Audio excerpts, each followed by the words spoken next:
कि उसके मुताबिक उसे प्रोडक्ट प्रोवाइड करना चाहिए। इस चीज़ का नाम जो है ये क्वालिटी सर्विस है। तो ये हम इंश्योर करते हैं। अब जहाँ तक आपके मज़ीद इश्यूज़ का ताल्लुक है, इसके अंदर ये भी बात है कि कमिटमेंट जो है ना वो वैसे तो तमाम लेवल पे होनी चाहिए, लेकिन सीनियर मैनेजमेंट की कमिटमेंट इस मामले में काफ़ी सीरियस होनी चाहिए, कंसिस्टेंट होनी चाहिए, लॉन्ग टर्म बेस्ड होनी चाहिए, ताकि आप अपने काम जो है वो एक स्पिरिट के साथ हो सकें और उनके अंदर फिर रुकावट ना आए। तो फुली कमिटेड होना चाहिए कि हमने क्वालिटी को इन्हांस करना और प्रोसेस को डे बाय डे बेहतर से बेहतर करते जाना। अब जहाँ तक सवाल है, कल हम टोटल क्वालिटी टूल्स पे बात कर रहे थे, हमने सबसे पहले क्वालिटी सर्कल पे बात की थी। क्वालिटी सर्कल के हवाले से हमने ये बात की थी कि एक ऐसा सर्कल जिसमें एक ग्रुप ऑफ पीपल शामिल हैं, और हमने इनको इसलिए शामिल किया है कि इनसे मशवरा लिया जाए, इनसे सजेशंस ली जाएं और इनकी एफर्ट को इन्वॉल्व किया जाए ताकि हम जो है बेटर क्वालिटी प्रोड्यूस कर सकें। इस मामले में हमने ये बात ज़रूर कही थी कि एक तो इन ग्रुप्स के अंदर जो भी लोग शामिल हैं, इनका पार्टिसिपेशन जो है वो बिल्कुल वॉलंटरी होना चाहिए। इसके अंदर कोई दो राय नहीं है कि कोई दबाव नहीं होना चाहिए। अगर ये पार्टिसिपेट करना चाहते हैं तो बाहमी रजामंदी के तहत ये इसमें शामिल हो। Mean they should be agreed and they should be 100% willing to do that. ऐसा नहीं कि हम इनको कोई कंपल्शन के तहत लाएं, they must be willing to do that, क्योंकि ऐसी सूरत में जब इंसान कोई भी काम विलिंगली करता है तो उसको ज़्यादा आइडियाज़ आते हैं, उसका ब्रेन ज़्यादा रिलैक्स चलता है, वो ज़्यादा क्रिएटिव होता है, ज़्यादा सजेशंस देता है।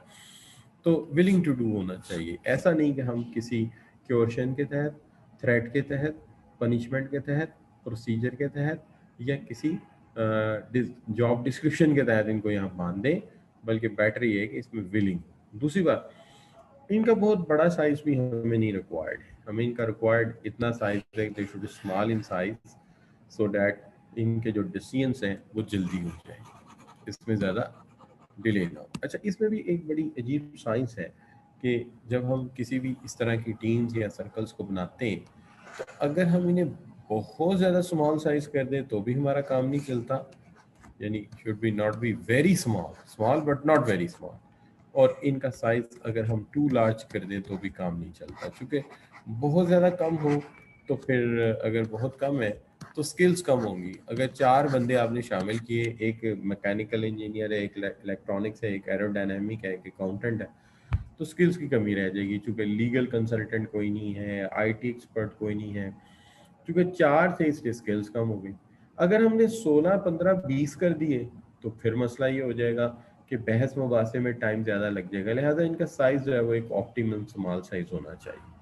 अब आगे आ जाती है, इनमें रेगुलर मीटिंग्स होनी चाहिए। ये नहीं कि once in a blue moon कभी मिल गए कभी ना मिले, तो मस्ट बी स्केड्यूल्ड। स्केड्यूल्ड होने से ये होगा कि पिछला एजेंडा अगले एजेंडे के साथ मैच करेगा, कि पिछले पॉइंट्स ऑफ नोटिस क्या थे, पिछले पॉइंट्स ऑफ डिस्कशन क्या थे, उन पे किस हद तक हमने अमल किया और आगे नई हमारे पास क्या तजावीज़ है। इसी तरह इंडिपेंडेंट एजेंडा होना चाहिए। दैट्स मीन्स एजेंडा बनाने में, अपने काम में इन्हें पूरी आज़ादी होनी चाहिए, ताकि ये जो तजवीज़ देना चाहते हैं, सजेशन देना चाहते हैं, बआसानी दे सकें।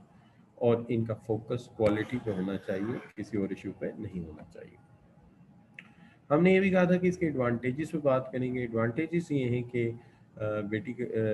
बेसिकली हम इसमें से जो है वो कस्टमर सेटिस्फेक्शन बहुत अच्छी कर सकते हैं, प्रोडक्टिविटी को अपनी को इम्प्रूव कर सकते हो आप लोग। फिर उसके साथ साथ इनकी मदद से हम एक कल्चर ऐसा बना सकते हैं जो कि कॉन्टीन्यूस इम्प्रूवमेंट का कल्चर है, जिसमें हर शख्स आगे सोचता है कि मज़ीद बेहतर कैसे हो सकता है। और employees at operational level will form part of quality circle. तो क्वालिटी सर्कल जो है वो स्ट्रेटेजिक लेवल से चलता है, और रूट लेवल पे भी जो लोग हैं वो किसी ना किसी तरह से डायरेक्टली इनडायरेक्टली उसके साथ कनेक्टिविटी होती है, जिससे ऊपर वाला स्पिरिट जो है वो नीचे तक फ्लो करता है, और जो स्पिरिट ऊपर वाले कोर में पाया जाता है वो नीचे तक आ जाता है। फिर इसके बाद बात ये आ जाती है कि group approach to help foster organisational unity. एक ग्रुप अप्रोच आ जाती है, टीम वर्क अप्रोच आ जाती है, जिससे एक ऑर्गेनाइजेशनल यूनिटी फोस्टर अप होती है। और आप ये जानते हैं कि वो कहते हैं ना, यूनियन इज स्ट्रेंथ। जब हम मिलकर काम करते हैं तो जो काम मुश्किल होते हैं वो भी कंडक्ट हो जाते हैं। Encouraging the development of the use of quality circle, हम इंकरेज करें कि क्वालिटी सर्कल्स को ज़्यादा यूटिलाइज किया जाए। इसके अंदर putting the idea of quality circle into practice can be very difficult. There are number of ways in which firm can encourage the development of these the use of quality circles. बहुत सारे ऐसे veg है firm इनको effectivity बढ़ा सकती है। पहली बात तो इंश्योर करना चाहिए कि हाई प्रोफाइल एग्जेक्टिव्स जो हैं वो इसके अंदर कमिटेड हैं और वो इनिशिएटिव ले सकते हैं।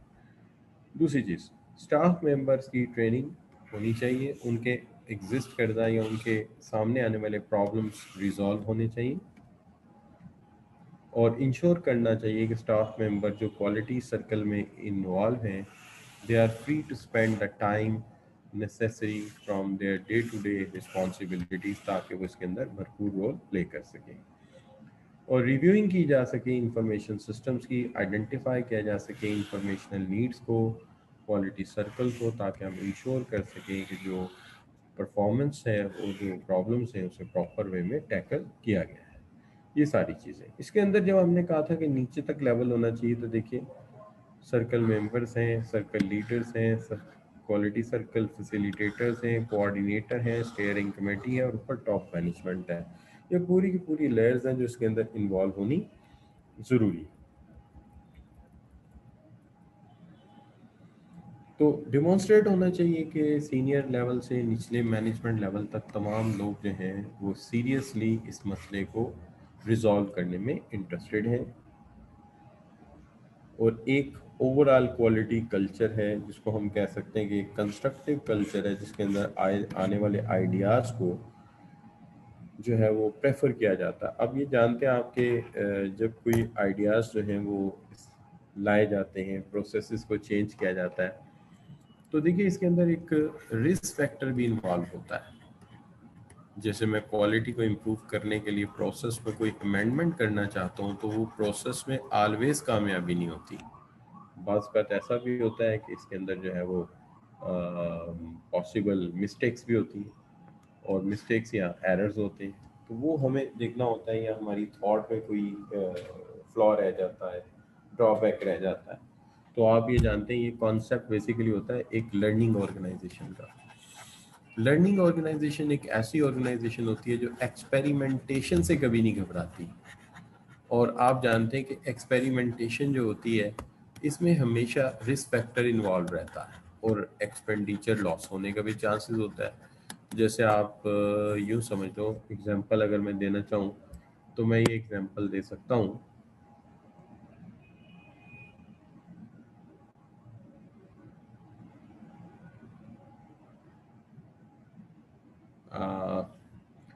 मैं एक मिनट हमजा आपकी बात का जवाब भी देता हूँ, मैंने लिख लिया है ये दोनों तीनों बातें, मैं आपके साथ अभी शेयर करता हूँ, ज़रा ये टॉपिक सम अप कर लो।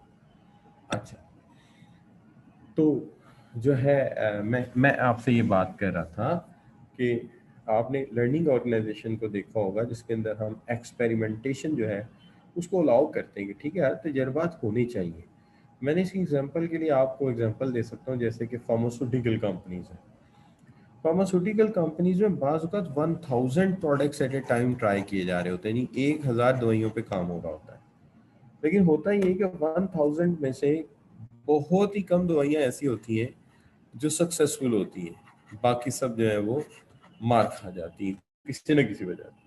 अच्छा, सक्सेसफुल होने के बावजूद बाज मेडिसिन ऐसी होती हैं जो मार्केट में सक्सेस नहीं हासिल कर सकती, यानी प्राइसिंग वाइज वो इतनी महंगी है कि आम कंज्यूमर अफोर्ड नहीं कर सकता। अगर वो अच्छी भी हैं तो प्राइस उनकी या उनकी मार्केट सक्सेस चांस नहीं। दूसरी ऐसी हैं जो ऑपरेशनली सक्सेसफुल नहीं है, मिसाल के तौर पे अगर हम उसको ट्रीट करने का तरीका कॉम्प्लिकेटेड है और अगर उसके अंदर प्रैक्टिशनर सही तरीका फॉलो नहीं करते तो भी उसमें नुकसान है, तो ऐसी मेडिसिन रह जाती हैं। अब हमारे मुल्क में क्या वो नेम मैं कोट कर रहा हूँ online, CCL consolidated chemical laboratories, बहुत सारे प्रोडक्ट्स हैं उनके, लेकिन एक प्रोडक्ट ऐसा है जो हमेशा उनकी सारी कॉस्ट कवर कर जाता है, वो है उनका पल्मोनल कफ सिरप है। एक ही प्रोडक्ट से बहुत कुछ अर्न कर लेते हैं। तो ऐसे ही होता है कि बहुत सारे एक्सपेरिमेंट्स किए जाते हैं लेकिन कुछ प्रोसेसेस कामयाब होते हैं, लेकिन येट डेट हमें प्रोसेसेस को बेहतर करने के लिए कई ट्रायल करने पड़ते हैं।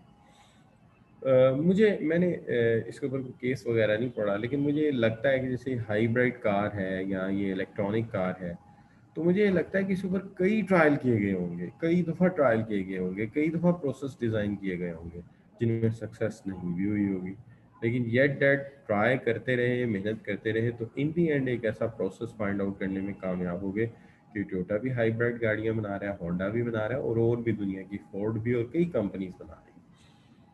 तो ये अब ये आ जाता है कि स्टाफ को ट्रेनिंग दी जाए ताकि उनको अवेयरनेस पैदा हो और वो इन वर्किंग को परफॉर्म कर सके और क्वालिटी सर्कल में प्रॉपर अपना रोल प्ले कर सके। तो यहाँ पे आकर हम कहते हैं क्वालिटी सर्कल वाला जो काम है वो कवर हो जाता है। तो अब जो स्टूडेंट न्यू ज्वाइनर्स है उनको भी मैंने इसके ऊपर खूब तफसील के साथ डिटेल में रिव्यू करवा दिया। अब आ जाते हैं आपके सवालात की तरफ। एक सवाल आपका अभी तक जो आया है वो ये है कि क्या हम किसी दूसरी प्रोफेशनल स्टडी सीएमए की बुक पढ़ सकते हैं।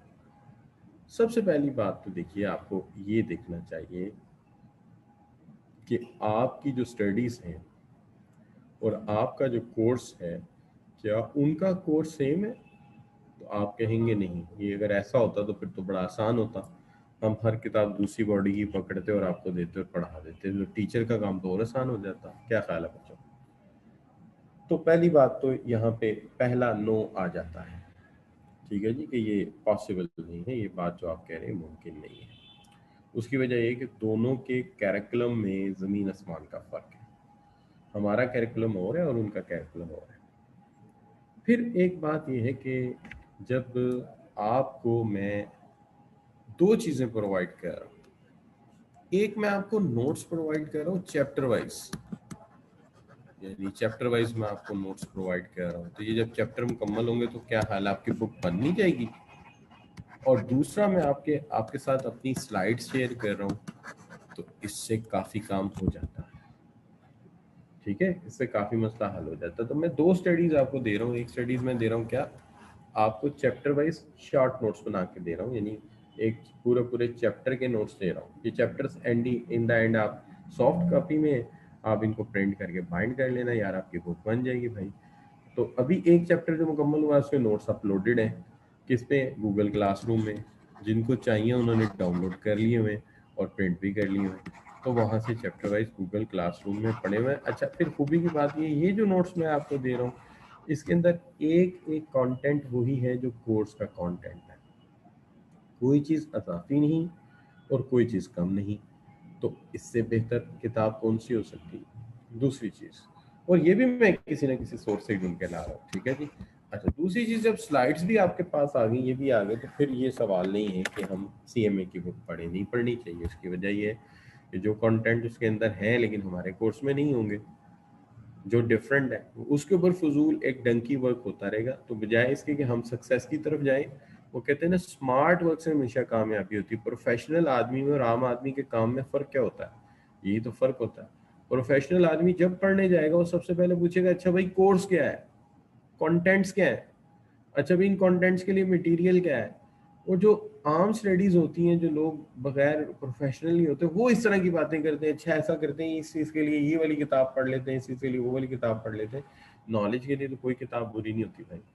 बात यह है कि हमें एक स्पेसिफिक कोर्स के हवाले से पढ़ना है और उसको क्वालिफाई करना है। लेकिन मैं आप सब बच्चों का बहुत मशहूर हूँ कि आप इस तरह की बातें मेरे से पूछते हैं और मुझे ये बताने का मौका मिल जाता है। इस तरह बाकी लोगों को भी इससे भरपूर फ़ायदा मिलता है, ठीक है।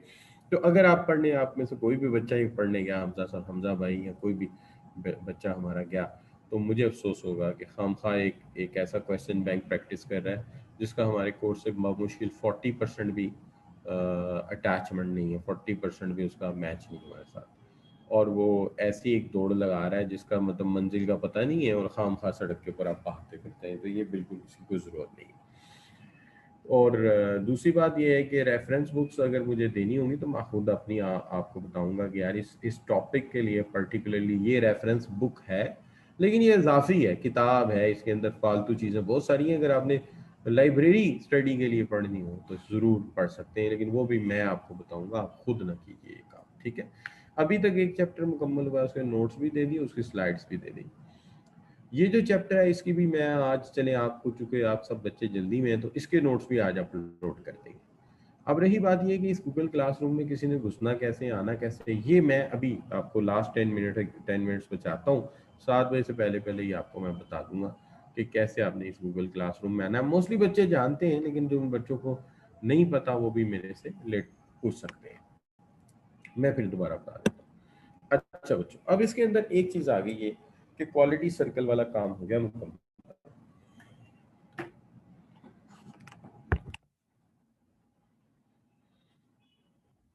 आ गया दूसरा एरिया, और वो है क्याजन का एरिया। ये एक जापानीज एक्सपर्ट है। ये कहते हैं कॉन्टिन्यूस प्रोसेस इंप्रूवमेंट होना चाहिए। उसके अंदर वो कहते हैं, देखिए बात जो है वो 4 एस्पेक्ट में डिस्कस करते हैं। पहली बात ये है, एक अच्छा प्रोसेस क्या होता है। कहते हैं एक गुड प्रोसेस, प्रोसेस जाहिर है निज़ाम को कह सकते हो आप, नज़्म नस्क को कह सकते हो, सीक्वेंस ऑफ एक्टिविटीज़ को कह सकते हो।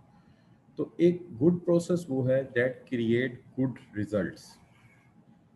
एक अच्छा प्रोसेस वो है जो अच्छे रिजल्ट्स प्रोड्यूस करता है। तो पहली बात यह है कि the identification of the good process is one which will create good results. Second, एक अच्छा प्रोसेस वो है जो मुसलसल बेहतर से बेहतर होता चला जाए। Improvement are based on small changes, और बेहतर होता जाए, लेकिन ये नहीं कि उसके अंदर एक ट्रांसफॉर्मेशनल चेंज आ जाए, एक बड़ी चेंज आ जाए, बल्कि उसके अंदर छोटी छोटी स्टेप बाय स्टेप चेंजेस आती जाएं और प्रोसेस इम्प्रूव होता जाए। इससे आपके बच्चों के जहन में एक वो हदीस भी आई होगी कि तबाह हुआ वो शख्स जिसका आज उसके कल से बेहतर नहीं है। यानी इम्प्रूवमेंट जो है वो ग्रेजुअल है, आहिस्ता आहिस्ता आहिस्ता आहिस्ता आप बेहतर करते जाए। तो पहली बात ये, प्रोसेस अच्छा हुआ है जो अच्छा रिजल्ट दे, और प्रोसेस वो है, बेहतर प्रोसेस वो है जो इम्प्रूव होता जाए और उसमें छोटी छोटी चेंजेस जो है उसको बेहतर से बेहतर करती जाए। इम्प्रूवमेंट जो है वो हम अपनी थ्योरेटिकल बहस में उसको बेहतर ना कहें, बल्कि इम्प्रूवमेंट ऐसी हो जो मेजरेबल हो, यानी हम उसे नंबर में बता सकें, रेट ऑफ रिटर्न में, प्रॉफिटेबिलिटी में, कस्टमर ब्रांड इमेज में। तो हम उसे बाकायदा तौर पे बता सकें मेजरेबल और स्टैंडर्डाइज टर्म में कि ये इस तरह से बेहतर हुआ। और उसके साथ साथ क्या है, ये रिपीटेबल हो। इसके साथ साथ ये है कि ये इम्पावर करें एम्प्लॉयज़ को बाख्तियार करे कि वो इसको बेहतर प्रोसेस को चलाने में, और उसके साथ साथ ये कह लीजिए कि प्रोसेस को मज़ीद बेटर करने में एम्प्लॉयज़ अपना रोल प्ले कर सकें और वो अपने आप को बाख्तियार समझें। यानी उन्हें लगे कि उनके हाथ में कुछ है, यानी एम्प्लॉयज़ की जो सेल्फ स्टीम है, जस्ट अ मिनट, यानी एम्प्लॉयज़ की जो सेल्फ स्टीम है वो बेहतर हो कि they can do something. Employees का कॉन्फिडेंस बेहतर हो कि वो उनके अख्तियार में कोई चीज़ है और वो कर सकते हैं। तो ऐसा करने से प्रोसेस जो है वो इम्प्रूव होता है। तो ये 4 बातें इन्होंने की।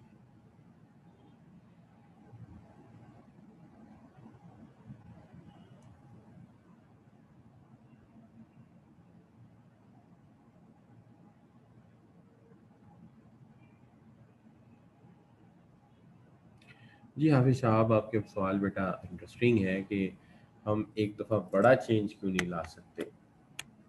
देखिए बेटा, बात इसमें यह है कि जब मैं बात करता हूँ, शहरों में बात करता हूँ।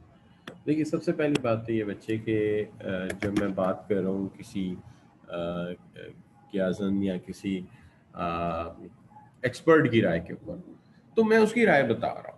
मतलब मुझे मैं वकील नहीं बन रहा उसका, मैं उसका लॉयर नहीं कि मैं उसके पॉइंट को सच साबित करूँ। वो ये कह रहा है, मैं आपको बता रहा हूँ। लेकिन चेंज दोनों तरह के होते हैं दुनिया में। मैंने जब चेंज के हवाले से रिसर्च पढ़ी थी तो इसके अंदर 2 बातें सामने आई थी। पहली बात सामने ये आई थी कि दुनिया में ज़्यादातर चीज़ें स्लोली चेंज होती हैं, ट्रांसफॉर्मेशनल चेंज बहुत कम होती है। उसकी 2 वजूहत बताई जाती हैं।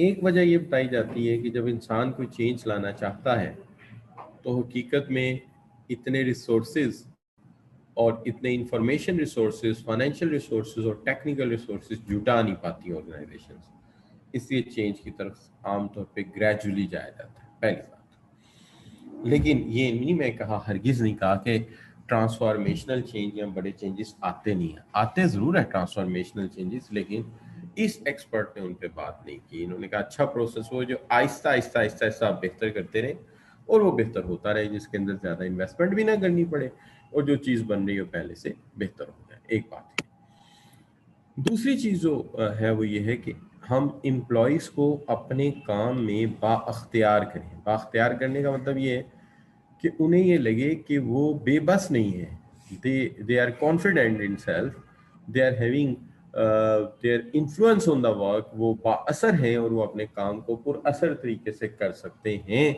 और वो इस पोजीशन में है कि कुछ बेहतर करें। लेकिन ये जो इम्प्रूवमेंट की बात हुई थी, यहाँ पे एक बच्चे ने सवाल किया था कि ये पॉइंट जरा क्लियर करें। इम्प्रूवमेंट हमने ये कहा था कि देखिए एक चीज़ ये होती है कि मैं ज़बानी कलामी कहूँ कि यार ये चीज़ इम्प्रूव कर गई है, ठीक है जी। मैं ऐसे कहूँ जी सर्दियाँ बढ़ गई हैं, सर्दी बहुत बढ़ गई है, आप कहेंगे अच्छा बढ़ गई है सर, कोई साबित करें, तो मैं आपसे कहूँगा कि देखो पिछले मंथ जो इस टाइम टेम्परेचर था वो 36 डिग्री सेंटीग्रेड था और आज इस महीने में इस वक्त टेम्परेचर जो है वो 29 डिग्री सेंटीग्रेड है। तो ये है स्टैंडर्ड मेजर जिसके मुताबिक मैं आपसे बात कर रहा हूँ। तो यही बात हम कहते हैं कि भाई जब इम्प्रूवमेंट हुई है तो ये नहीं कि ज़बानी कलामी की गाड़ी बड़ी अच्छी हो गई है, बड़ी खूबसूरत हो गई है, नहीं, तुम हमें ये बताओ सेल कितनी बड़ी है नंबर में, तुम हमें ये बताओ प्रॉफिट कितना बड़ा है, तुम हमें ये बताओ कस्टमर सेटिस्फेक्शन कितनी बड़ी है, ये बात हम कर रहे हैं। क्लियर जी। अब जो फीचर हैं इसके वो अगर आप ओवरऑल देखें, ये एक मिनट में लगता है कि बच्चों ने सवाल आया है, ओके ठीक हो गया, तो बच्चे मोस्टली एग्री हैं। तो अब आगे चलते हैं, तो ये जापानीज एक्सपर्ट जो कॉन्टिन्यूस इम्प्रूवमेंट के लिए हमें तजावीज़ दे रहा है, तो देखते हैं कि जनाब हमें क्या फीचर्स ये कहते हैं होने चाहिए जिससे ये हो सकता है। पहली बात वो कहते हैं कि एम्प्लॉयज़ को बेबस ना करो, उन्हें हर मामले में इन्वॉल्व करो। यानी इसका मतलब ये है कि इनके नज़दीक industrial democracy way to improvement, industrial democracy is a way to improve. दूसरी बात यह है कि हर किसी को इनकरेज किया जाए कि come up with small improvement suggestion on regular basis. हर इंसान से कहा जाए कि नहीं नहीं जो सोचते हो सोचते रहो, लेकिन इतना नहीं, हमें कोई तजवीज़ दो। जाहिर है एक बंदा एक अरसे से एक काम कर रहा है तो उसके जहन में यकीनन ये बात होगी कि ये जो मैं काम कर रहा हूँ इसमें बेहतरी आ सकती है और उसको तरीका ज़रूर पता होगा। लेकिन सम टाइम ब्यूरोक्रेटिक प्रोसेस में लोग बोलते नहीं है, तरीका उन्हें पता है कि इम्प्रूव कैसे हो सकता है, ठीक है ना। लेकिन यहाँ पे ये जो लोग कह रहे हैं ये कह रहे हैं कि नहीं ऐसा नहीं होना चाहिए, हमें लोगों को जो है इनकरेज करना चाहिए, मोटिवेट करना चाहिए कि हर कुछ कुछ अरसे बाद वो आगे हमें कुछ तजवीज़ दें कि ये जो काम हो रहा है इस तरह बेहतर हो सकता है, ये जो काम है इस तरह बेहतर हो सकता है, तो इससे बेहतरी लाई जा सकती है। दूसरी चीज़ जो है वो ये है कि सजेशंस जो होनी चाहिए वो किसी एक पर्टिकुलर एरिया पे नहीं होनी चाहिए। यानी देखिए अगर एक एरिया इंप्रूव हो गया और बाकी सारे वैसे ही रहे तो फिर तो उसका फायदा नहीं है। ये सजेशन हर एरिया में हमें मिलनी चाहिए, चाहे वो प्रोडक्शन है, चाहे वो मार्केटिंग है, यानी हर बिजनेस का जो एरिया है वो पहले से बेहतर होता हुआ नजर आए, तो फिर हम ये समझते हैं कि ये मामला बहुत ज्यादा बेहतरी की तरफ जा सकता है। तो मेरे ख्याल में ये बात बिल्कुल ठीक कह रहे हैं कि हमें जो तजवीज़ हैं वो देनी चाहिए एम्प्लॉयज़ को। पहली तो बात ये है कि उनके ज़हन से खौफ मिटाना चाहिए, एम्प्लॉयज़ को इनकरेज करना चाहिए कि वो हर मामले में हमें राय दें, पहली बात। दूसरी बात ये है कि उनकी जो राय है वो सिर्फ ये नहीं उन्हें कहा जाए कि आप जो काम करते हैं, हमें पता है कि इतना काम करने के बाद, इतने तजर्बे और मुशाहदे के बाद जहन में बहुत सारे अच्छे तजवीज़ और आइडियाज़ आते हैं, वो आइडियाज़ हमें दें। लेकिन किसी एक एरिया को इम्प्रूव करने से कभी कोई मसला हल नहीं होता। ज़रूरत इस अमर की होती है कि एक कॉन्टीन्यूस इम्प्रूवमेंट आए और हर एरिया में आए। अगर प्रोडक्शन बेहतर होता है, मार्केटिंग नहीं होता, फायदा कोई नहीं। प्रोडक्ट बना के बैठे रहोगे, बेचेगा कौन? एचआर बेहतर होता है, फाइनेंस बेहतर नहीं होता, फायदा नहीं। हर हर तरीका जो है बेहतर होना चाहिए।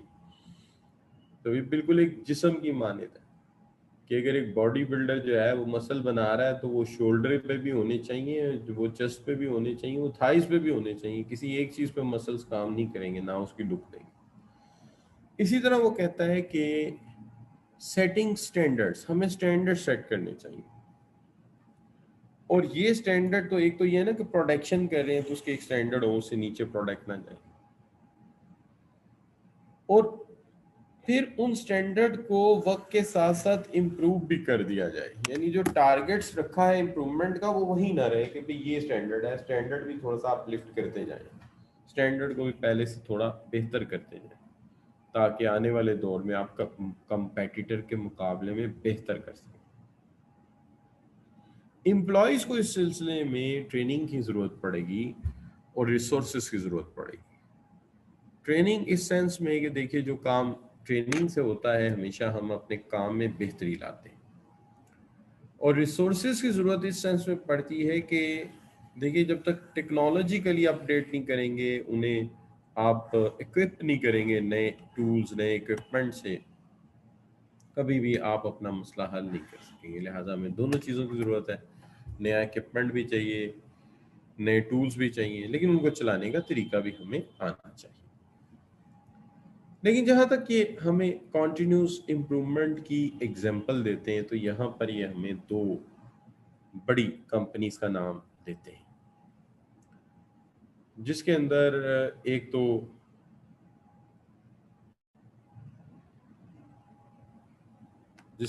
एक तो वो जिक्र करते हैं कैनन, डेट्स कैमरा मेकर्स, और दूसरे टोयोटा। और वो कहते हैं कि एम्प्लॉयज़ आपस में बेशुमार तजावीज़ शेयर करें, लिखें और हमारे तक लेकर आएँ, ताकि हम उसको देखें कि उसमें से जो अच्छी लगे उसको इम्प्लीमेंट करें। और इसमें ये नहीं कि तजावीज़ तकरीबन जो मतलब बात तो बड़ी आइडियालॉजिकल लगती है, ड्रीमिंग लगती है, कि ये अनयूजुअल नहीं है। हो सकता है कि 90% तक जो तजावीज़ हैं वो काबिल अमल हों और हम उन पर जो है वो प्रैक्टिकली काम करें।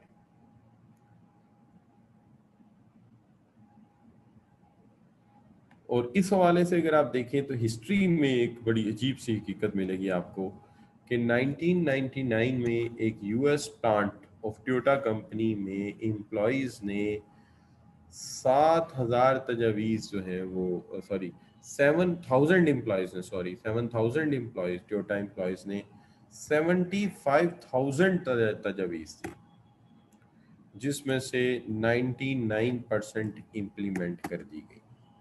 अब यहाँ से अंदाज़ा लगा सकते हैं कि किस कदर कॉन्टीन्यूस इम्प्रूवमेंट की मैं बात कर रहा हूँ दोनों साइड में।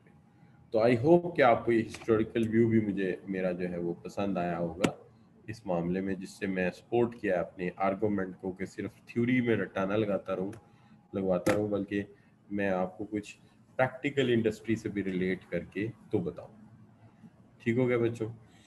तो ये जो बात है ये हम कह रहे हैं कि कॉन्टीन्यूस जो है वो इम्प्रूवमेंट के हवाले से तजावीज़ दी गई। तो आई होप कि आप बच्चों को यहाँ तक मेरी बात समझ आई होगी। कोई मुश्किल बात है तो ज़रूर बताइए।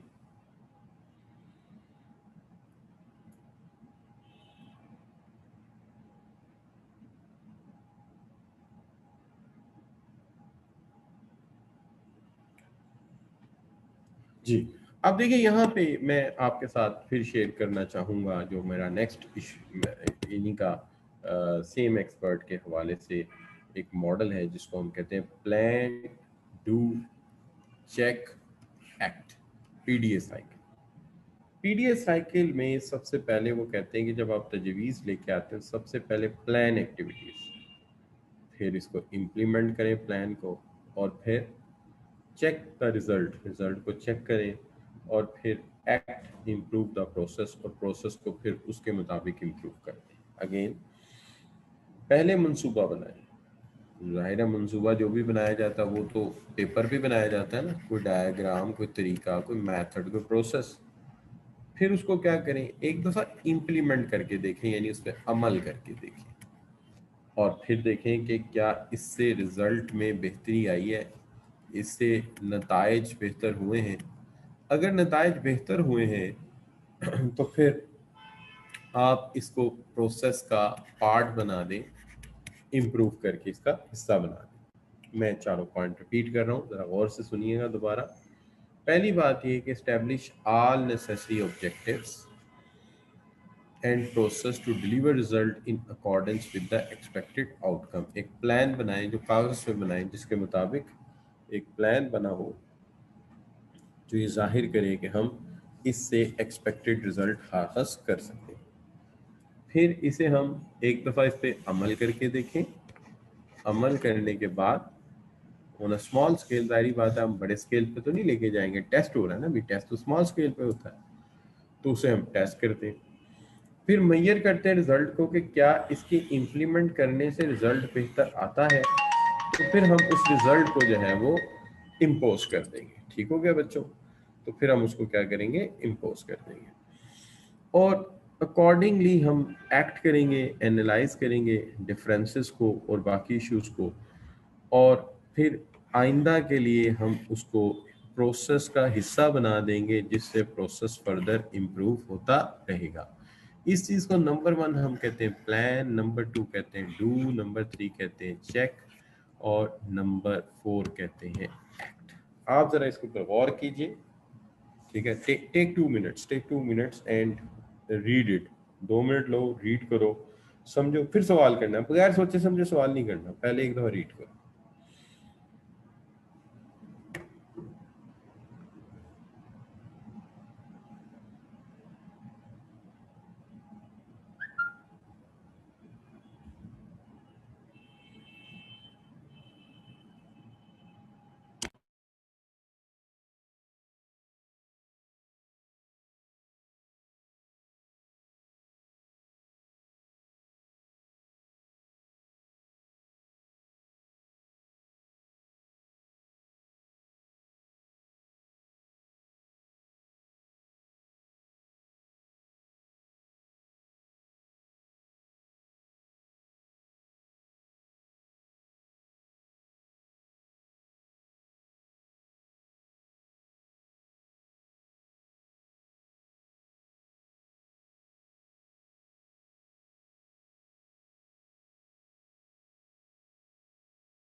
जी बच्चों, तो मैं कह रहा था कि आप एक दफ़ा जी, आप में से कोई बच्चा,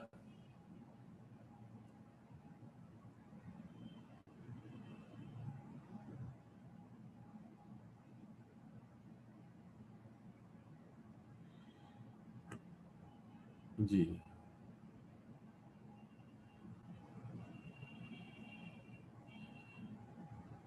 जी, देखिए बात ये है कि बिल्कुल सही, चेक तक जब हम आते हैं तो देखते हैं कि रिजल्ट कितने अच्छे हुए हैं। अगर रिजल्ट अच्छे हुए हैं तो फिर हम वो जो तब्दीली हमने पार्शियली किसी एक जगह करके देखी थी, छोटा सा एक्सपेरिमेंट किया था, वो एक्सपेरिमेंट का नतीजा अच्छा आ गया, तो हम पकड़ के उसको पूरे नए प्रोसेस जो हमारा, सॉरी, पूरा जो एक्चुअल प्रोसेस है उसमें उसको इम्प्लीमेंट कर देंगे। ठीक है? तो यूं समझ लो कि जैसे एक बैंकिंग सिस्टम हो, उस बैंकिंग सिस्टम में कोई नई तजवीज़ आ जाए तो हम सारी ब्रांचेस में उसको ना अप्लाई करें, किसी एक ब्रांच में अप्लाई करके देखें, प्लान करें, डू करें, चेक करें। अगर वाकई उस ब्रांच की परफॉर्मेंस बेहतर हुई है तो फिर पकड़ के उसको सारी ब्रांचेस पे इम्प्लीमेंट कर दें। जी रुतबा, अब क्लियर है? तो फिर उसको पकड़ के सारी ब्रांचेस पे इम्प्लीमेंट कर दें। सो व्हाट यू से रुतबा? हाफिज, हाफिशा? जी ठीक हो गया, ठीक हो गया। अच्छा, अब देखिए, तो इसका मतलब, हाँ बिल्कुल, इसका मतलब ये है कि हमने एक्सपेरिमेंट किया था, टेस्ट किया था, तो कोई शक की बात नहीं। और हाफिज साहब, बड़ी सिंपल सी बात मैंने की है कि एक दफा ये हुआ कि टोयोटा और कैनन ने अपने एम्प्लॉय से कहा कि तजावीज लेके आओ, और वहां पर बेशुमार तजावीज इकट्ठी की गई दोनों में। और हैरानगी की बात यह है कि उसमें से 90% को इम्प्लीमेंट कर दिया गया। और उससे भी बड़ी एग्जांपल मैंने ये ली कि 1999 में टोयोटा कंपनी एट यूएसए, जो यूएसए में टोयोटा कंपनी का प्लांट लगा हुआ था, वहां 7,000 एम्प्लॉयज थे, उन्होंने 75,000 तजावीज सबमिट करा दी।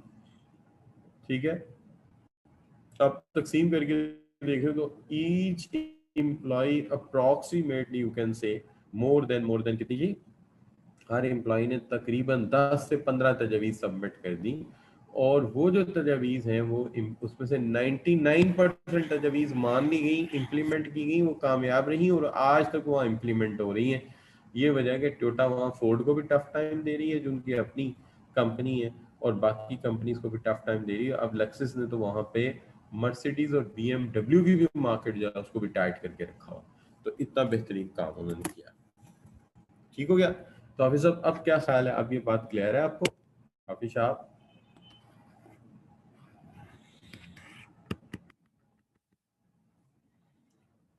जी, हाफिज साहब की आवाज, हाफिज साहब की वो क्या कहते हैं, मैसेज नहीं आ रहा मुझे। जी हाफिज साहब, बिल्कुल ठीक हो गया। तो ये बच्चों, यहाँ पे आके हम ये कह देते हैं कि हमने ये जो दूसरा हिस्सा है मुकम्मल कर लिया। देखिए, अब क्वालिटी सर्कल भी हो गया, और अब आपका क्या जोन का जो है, क्याजन का भी हमने मुकम्मल कर लिया प्रोसेस।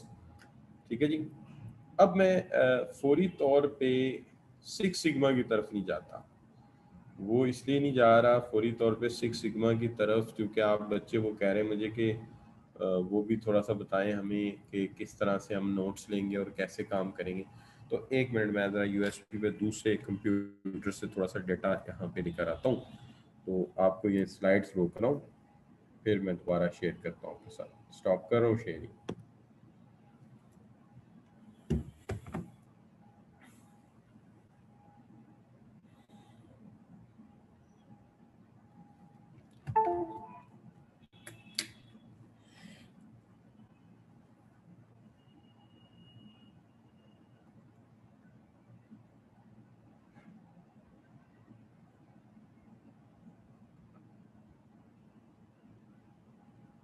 जस्ट अ मिनट, आप मेरे साथ ही रहिएगा, बस मैं 1 मिनट में आप बच्चों को ये बात बताता हूँ। लेट मी सी कि मैंने ये जो स्पोर्टिव डेटा था वो यहीं रखा था।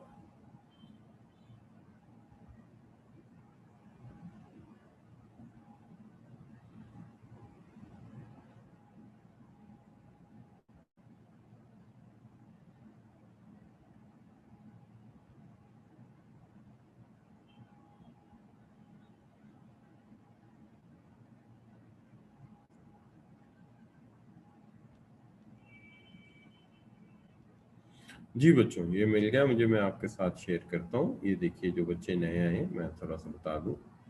ये देखिए, बात ये है कि this one is the, you can say the key.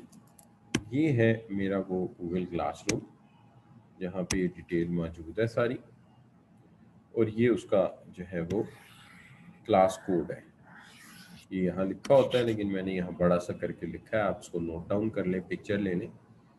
तो क्लास कोड है इसका, बड़ा सिंपल सी बात है। आप किसी भी जाएंगे गूगल क्लासरूम अपने इंटरप्राइज इंटरनेट एक्सप्लोरर पे, और वहाँ पे जाके आप गूगल क्लासरूम डिमांड करेंगे और वहाँ पे आपके कोड जो है ये लिख देंगे तो आप गूगल क्लासरूम में आ जाएंगे। ठीक है जी। तो आपने ये पासवर्ड नोट डाउन कर लिया? ज़रा एक दफ़ा यस कर दीजिए नए स्टूडेंट्स, क्या आपने पासवर्ड नोट डाउन कर लिया? जी बच्चों, न्यू स्टूडेंट्स।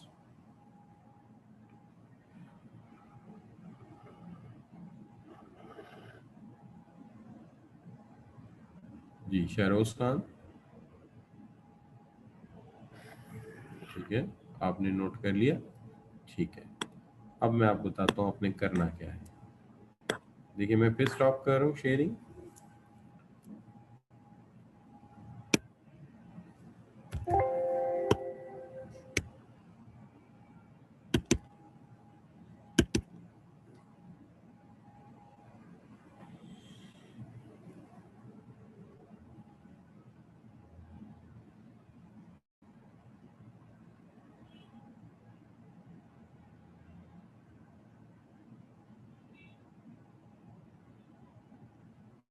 देखिए बच्चों, आप इस तरह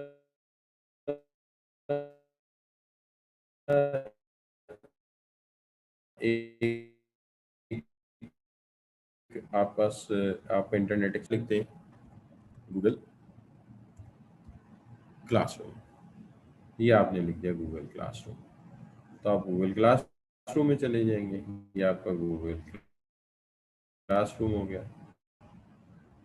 ठीक होगी बात? यहाँ से आप एंटर करेंगे ये, तो ये आपको गूगल क्लासरूम में ले जाएगा।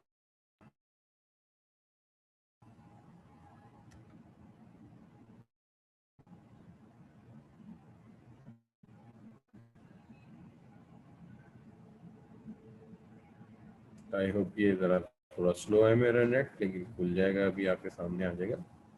Let me check. ये आ गया जी सामने। Reach in the Google classroom, एक एक्सेस थी। ये आ गया गूगल क्लासरूम। यहाँ पे आप जो है ये प्लस साइन जो है इसे प्रेस कर दीजिए। ठीक है, प्लस साइन। तो इसमें दो ऑप्शन है, एक है क्रिएट का, ये वाला जहाँ मैं पॉइंट कर रहा हूँ, दिस वन। ठीक है, और दूसरा जो है वो है आपका ज्वाइन का। तो ज्वाइन का आप प्रेस कीजिएगा ये। तो ये देखिए जहाँ पे मैं पॉइंट कर रहा हूँ ये क्लास कोड आ गया। यहाँ पे क्लास कोड लिखेंगे तो आपको मेरी क्लास मिल जाएगी जो मैंने कही है। ठीक है, यहाँ क्लास कोड लिखेंगे जो आपके पास है। अब ये जो क्लास कोड है ये आपने लिखा तो आपको मेरा गूगल क्लासरूम मिल जाएगा, और वहाँ से आपको ये सारे नोट्स जो हैं दस्तयाब हो जाएंगे, जैसा कि अभी आपके सामने मैंने रखा है।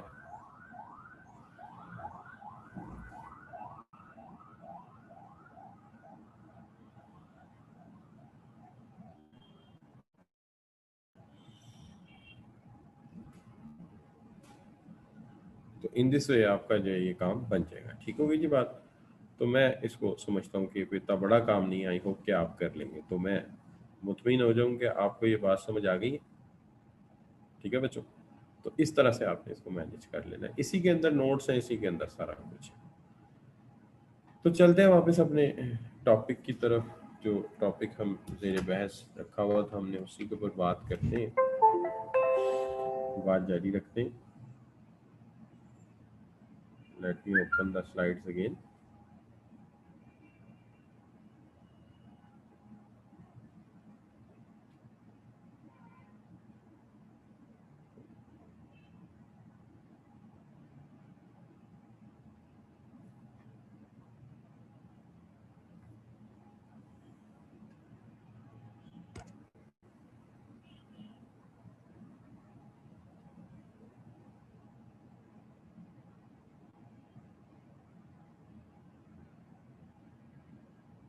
ये मैं स्लाइड शेयर कर रहा हूँ आपके साथ अगेन। सॉरी, मैं क्लिक नहीं सही किया, फिर मेरा ख्याल है। Let me show. क्या हो गया यार, ये आ गई आपके सामने। अब देखिए इसके अंदर मैं जो बात कर रहा था वो ये कर रहा था कि हमने दो काम मुकम्मल कर लिए। एक हमने जो है वो ये वाला सेक्शन मुकम्मल किया, और एक ये वाला। अब चलते हैं हम 5S की तरफ। 5S प्रैक्टिस क्या है? असल में 5S प्रैक्टिस जो है ये बेसिकली 5 अहम चीज़ें हैं जिसे हमें ठीक रखना चाहिए। जापानीज इनको यूं कहते हैं, एक तो स्ट्रक्चराइज, अननेसेसरी और अनवांटेड चीज़ों जो है वो निकाल देनी चाहिए, एलिमिनेट कर देना चाहिए, ओल्ड और अनवांटेड फाइल्स निकाल देनी चाहिए, और हमेशा अपने आप को वेल स्ट्रक्चराइज रखना चाहिए।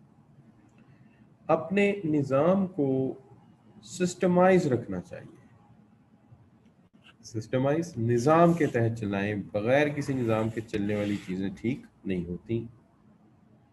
और सैनिटाइज रखना चाहिए, यानी हमें क्लीन वर्क स्टेशन बनाने चाहिए जहाँ पर के काम करने के लिए ज़्यादा बल्क ऑफ फाइल्स और बल्क ऑफ टूल्स ना पड़े हों। डेस्क ऐसा नीट एंड क्लीन हो कि जो रिक्वायर्ड चीज़ें वो मौजूद हों और जो अननेसेसरी हैं वो मौजूद ना हो। और एक स्टैंडर्डाइज्ड निज़ाम होना चाहिए, ठीक है, और जिसके ऊपर एक बाकायदा एक मेयार हो, ठीक है ना। और इसके साथ साथ एक सेल्फ डिसिप्लिन होना चाहिए, होश पोश नहीं होना चाहिए। हमें अपनी ओल्ड हैबिट्स छोड़ देनी चाहिए और हमें जो है वो नए अंदाज से सोचना चाहिए और सेल्फ डिसिप्लिन होना चाहिए। देखिए ये बड़ी इंपॉर्टेंट चीज़ है। अगर हमारी ज़िंदगी में डिसिप्लिन नहीं है, हम अपनी चीज़ें घुमा देंगे, हम अपनी चीज़ों की केयर नहीं करेंगे, तो अल्टीमेटली ये भी हमारे लिए सेटबैक होगा। तो ये हो गया हमारे जी 5S। तो ये 3 मुकम्मल हो गए। अब रह गया एक आपका क्या जी 6 सिग्मा। तो 6 सिग्मा पे हम बात जो है अपने नेक्स्ट लेक्चर में रख लेते हैं, और हमारा जो नेक्स्ट लेक्चर होगा वो होगा इंशाल्लाह मंडे। तो तब तक के लिए मुझे इजाज़त दीजिए। होप आज का लेक्चर आपको अच्छा लगा होगा, समझ आया होगा। पर्टिकुलरली नए स्टूडेंट्स की मुझे ज़्यादा फिक्र होती है, तो आई होप कि आपको समझ आई होगी।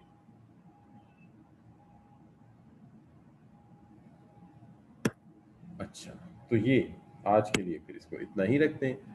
तो हाफिज साहब आपका जो सवाल है उसका जवाब भी फिर इंशाल्लाह मंडे को आपको दे देंगे। ये स्लाइड्स अभी चल रही हैं, इन्हीं पे आपका सवाल है, उसको जवाब कर देंगे। So thank you very much for your joining. Allah हाफिज़। अल्लाह ताला आपको कामयाब करें और आपको अपने मकसद में कामयाबी अता फरमाए।